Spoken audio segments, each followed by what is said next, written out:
Hi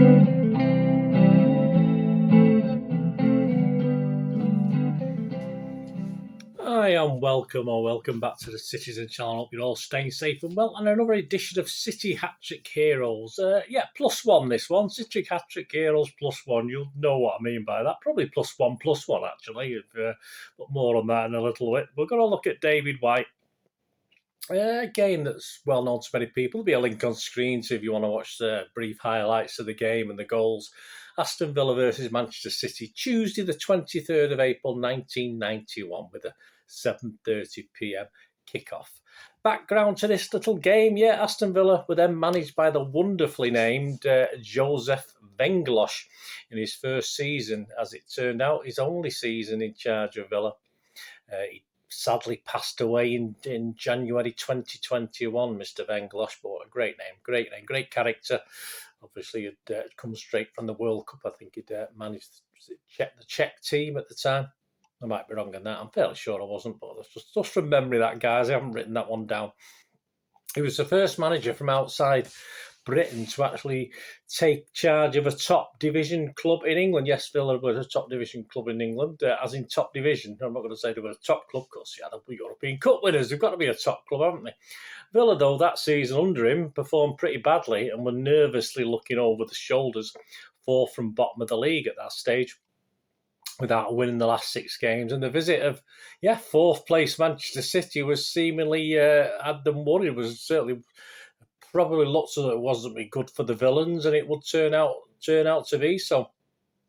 As stated, Peter Reid City were punching above our weights in 4th spot, a respectable 4th spot, behind Arsenal, who led the league, Liverpool and Crystal Palace in 3rd spot. There you go. I always have a laugh when I see that. I've done a few over this season over the years.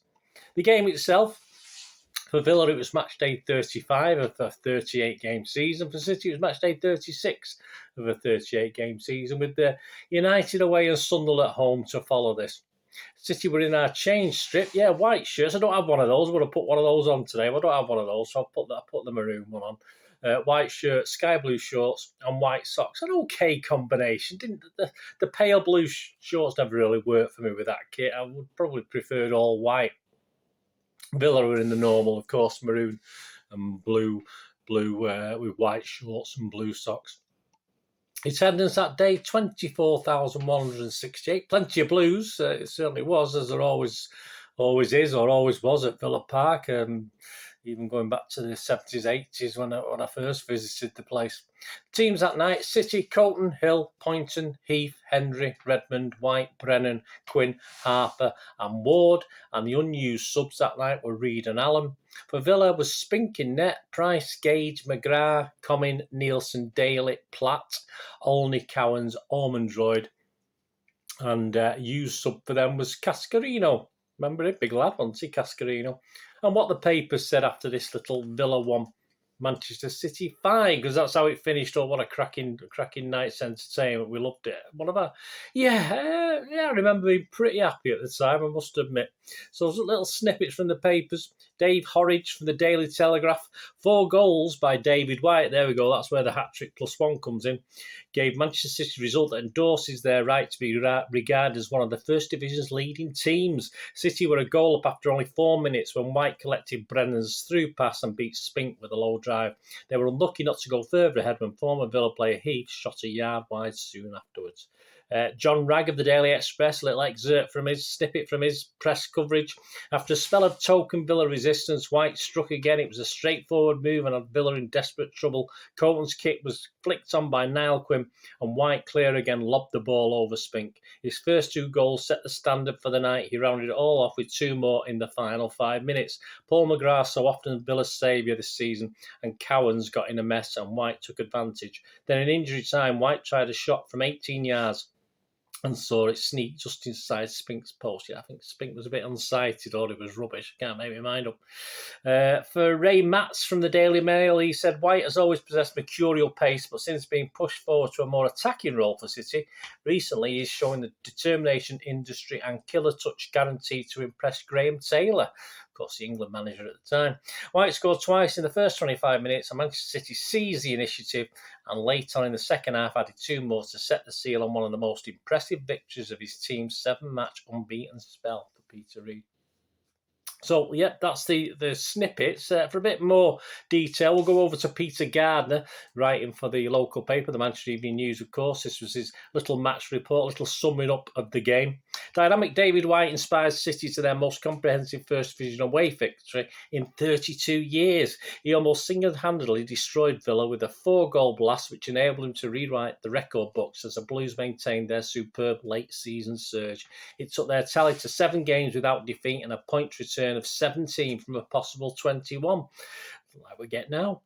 After and the 5-1 drubbing they handed out at Villa Park last night had ecstatic fans deliriously chanting, "Manchester United, you are next." Well, we forgot we had Marcus in goal, didn't we, for that one. And in their current mood of seeming invincibility and backed by a flood of 20 goals from 5 victories and 2 draws, City are matched for any team in the country. But this was a no one-man show from White, the first City player to score 4 goals in a league match since Brian Kidd in a 5-0 Main Road victory over Leicester in January 1977. White, the only City player to achieve the feat away from home in post-war years, merely provided the icing on the cake in a magnificent all-round team performance as the Blues piled on the agony for Villa, who still need a further 3 points to avoid possible relegation. Yet Villa themselves created a host of gilt-edged chances that could have made this an even more extraordinary scoring extravaganza. Yeah, I think Creighton was in good form as well. While City cruised comfortably into a 2-goal lead, Villa striker Ian Olney missed a hat-trick of opportunities, 2 of them majestically saved by goalkeeper-informed Tony Creighton. Skipper David Platt missed a further chance that could have seen Villa leading 4-2 at half-time in this enthralling match of attractive attacking football by both sides. However, City tightened up in the second half when Villa ran out of ideas, thanks to the vice-like grip Alan Harper and Marc Brennan maintained on England men Platt and Gordon Cowans in midfield. There was no yielding in defence either, as the back four provided a polished performance in which Steve Redmond was marginally slightly more outstanding than his colleagues. Mark Ward made up for his petulance at the weekend with a gritty and determined display in what was City's best away win in the First Division since a 5-1 destruction at Preston at Deepdale on October the 10th, 1959. Yes, when I was a spring chicken, I was 3 or 4 months older. The form guide, Creighton got a 9, these got an 8, Hill, Poynton, Heath and Hendry. Redmond got a 9. White, yes, he got a 10 because he didn't say it in that match report. He actually had an assist for the other goal as well, which wasn't bad, was it? So he had an assist for the Marc Brennan goal on 61 minutes. So we got a 10. Brennan, Quinn, Harper and Ward all got 8, so nobody got less than an 8. No, Reid and Alla didn't play. The referee was an Argrose, Western Superman. He got an 8 out of 10. As I say, I always say that with these things. The refs always seem to get good marks in these 1990s. Perhaps they were better refs. I don't remember that at the time. And the goals, yeah, White scored after 4 minutes, 25 minutes, Brennan 61 minutes, White again 85 and 89, and Platt got the consolation for Villa with a penalty in 69 minutes. Yeah, Creighton perhaps could have done better with that one, looking back at it. Bookings, Heath for City and Nielsen for Villa. Well, there you go, man of the match. Yes, well, obviously, wasn't it? Man of the moment, David White struck 4 goals in an away game match for the first time since Jack Milsom did it in a 9-3 second division win at Tranmere on Boxing Day 1938. There you go. You get all your quirky stats as well sometimes with the help of old papers. What about the aftermath? Well, the aftermath, yeah, Villa did survive. They did get the points they needed, or the other teams didn't win. I can't remember which now, and finished 4th bottom. But sadly, Mr. Venglosh was on his way. They did make a better fist of it, though, over the next few seasons under Ron Atkinson and then Brian Little as manager. So they did okay. David White himself, yeah, in Shades of Blue, which he put together, his biography with Joanne Lake, of course. He called it his most memorable match of his football career. And yeah, possibly was. Everything seemed to go right, didn't it? It wouldn't be David White's last hat-trick for City before leaving the club. He would certainly do another one, at least, again. And in December 1993, that's when he left the club, he'd made 328 appearances 13 as substitute, and scored 96 goals. Yeah, just 4 short of the magic 100. That's a shame, David. You couldn't get to that total, but not a bad return. Fantastic stuff. There, I hope you enjoyed this edition of City Hat-Trick Heroes +1+1, plus an assist and +1 goal, so +4, of course, featuring David White, who went that one better, didn't he? But it's still a hat-trick. Does a hat-trick become something else? Probably not.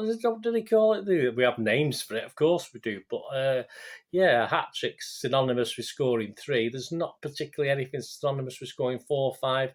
And then the next step is obviously a double hat-trick, which obviously is very rare, I think, apart from a certain Mr. Law, as far as I can remember, which didn't really count. That's how it is. Anyway, hope you enjoyed that in this little look back at City's hat-trick heroes. Aston Villa 1, Manchester City 5 on Tuesday the 23rd of April 1991. Yeah, were you there?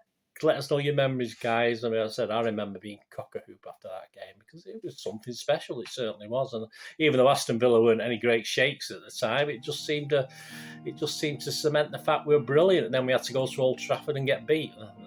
Typical City, never changes. Thanks for watching. Please let me know if you're there. Let me know your memories. Till we meet again, please stay cool, Blues. Stay safe, Blues. Thanks for watching. Bye for now.